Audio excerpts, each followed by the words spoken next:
Otep à tous, bienvenue sur la chaîne des panafricanistes par essence, par conviction et par excellence. Celle des citoyens kémites par nécessité et obligation de combat.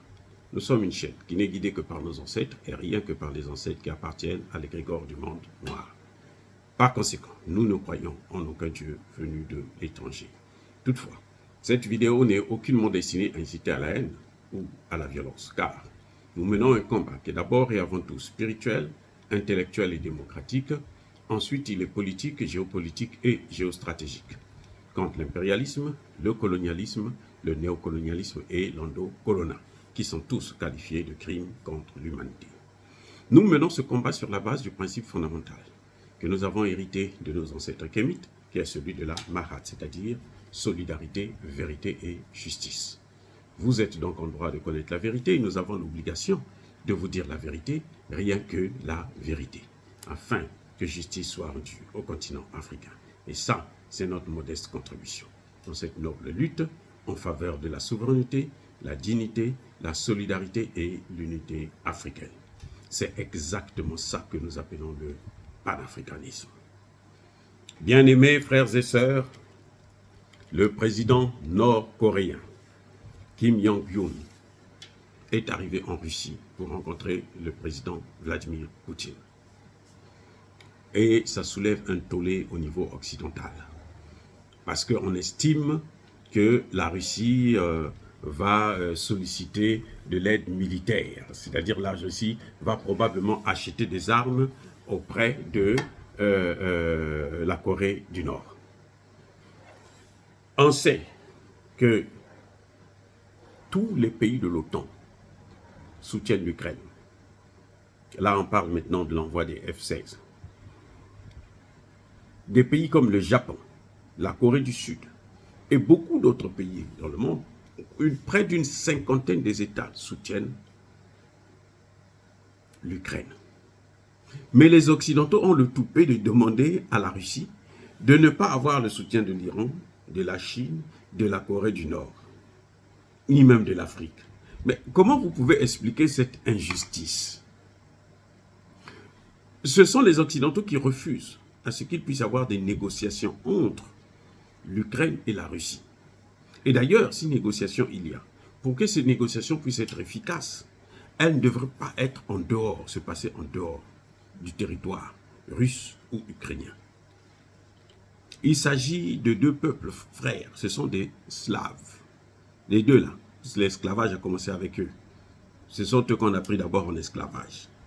Donc les Ukrainiens là, qui font le gros dos là, eux aussi ils ont été des esclaves.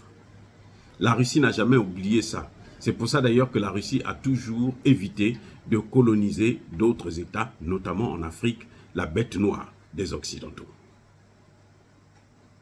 Donc les puissances occidentales ne veulent pas qu'il y ait des négociations. On se dit que la Russie va donner des céréales à la Corée du Nord. Et on trouve ça anormal. On se dit que la Corée du Nord doit souffrir et mourir de faim. Mais attendez, ça dit que, vous savez, quand vous regardez ces choses-là, c'est irréaliste. Vous avez l'impression de ne pas vivre sur cette terre des hommes. C'est comme si nous sommes dans la jungle, en tout cas. C'est la barbarie la plus totale, c'est la méchanceté la plus extrême qu'on n'a jamais vue dans le monde. La Corée du Nord là, est sous embargo occidental depuis plus de 50 ans. Oui, depuis la guerre qu'il y a eu entre la Corée du Sud et la Corée du Nord. Une guerre qui a été organisée, orchestrée, fomentée, préparée par les États-Unis. Donc ils ont divisé ce pays en deux. Parce que la Corée du Nord et la Corée du Sud, là, ce sont des pays, ce sont des frères. C'est comme la Russie et l'Ukraine. Mais les Américains ont quand même réussi à les séparer. Ils ont réussi à séparer la Russie et l'Ukraine. Et maintenant, ils ont réussi à séparer la Chine et Taïwan. Et maintenant, on dit à la Corée du Nord, même si tu souffres là, tu ne dois pas avancer sur le plan technologique, sur le plan économique. Et même si tu n'as pas de nourriture, ta population doit mourir de faim. parce que nous ne sommes pas d'accord avec vous, parce que vous n'êtes pas, vous ne vous mettez pas à genoux devant nous les États-Unis. Voilà ce que subit la Corée du Nord. Les États-Unis ont puni Cuba jusqu'à aujourd'hui où nous parlons. Depuis 1963, ça fait près de 70 ans que Cuba est sous embargo américain. Combien d'enfants sont morts à Cuba? La pauvreté que vous voyez là à Cuba, c'est les conséquences de la politique américaine d'asphyxier Cuba. C'est ce qu'ils font en Corée du Nord. C'est ce qu'ils veulent faire aussi dans les pays africains, comme le Mali, le Burkina Faso, même le Niger.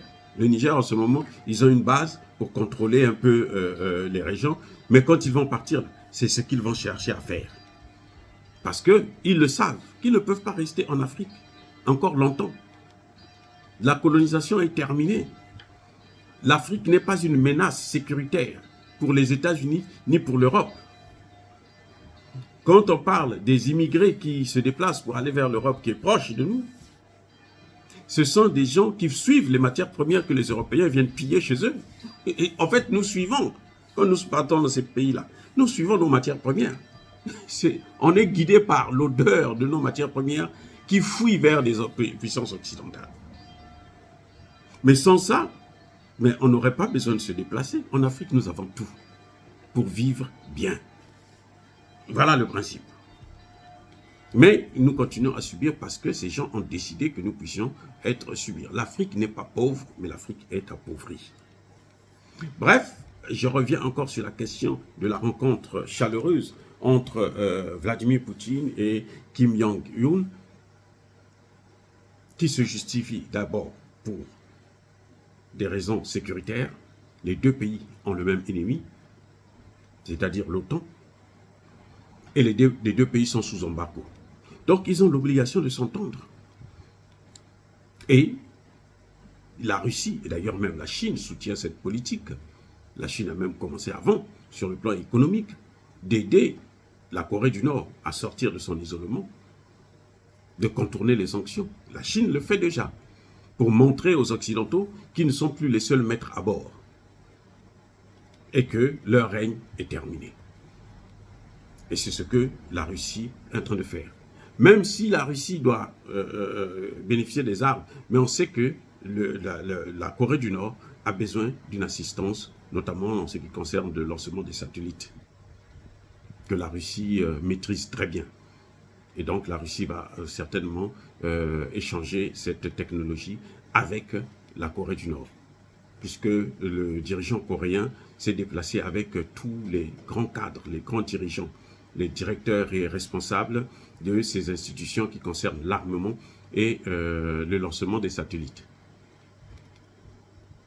Et la Russie, probablement, peut bénéficier d'un soutien militaire. Ou encore, la Russie peut demander à la Corée du Nord de continuer à soutenir des pays comme le Burkina Faso, le Mali, ou encore d'intervenir au Niger. Ah oui, pour sortir de son isolation. La Corée du Nord est un État, au même titre que les autres, qui a le droit de vivre en paix. Donald Trump a expérimenté une rencontre avec ce dirigeant coréen. Le ciel n'est pas tombé, au contraire, ça a été une rencontre fructueuse. Et donc, je pense que la Russie, ce qu'elle est en train de faire, ce n'est qu'important.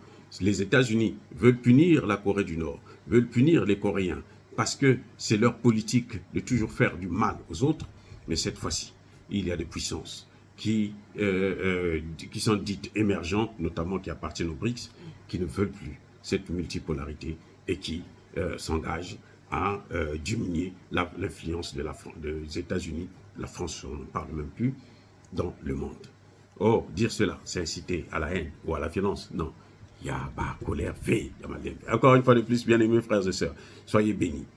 Soyez abondamment bénis. Je persiste et je signe. Mais que tous ceux qui persécutent le continent africain le pillent et le déstabilisent, qu'ils soient noirs, blancs, chinois, arabes, indiens, qui qu'ils soient punis, maudits, foudroyés, neutralisés, écrasés, effacés par ce Dieu des Kémites et par nos ancêtres angélisés. Vive l'Afrique éternelle, j'ai dit et j'assume.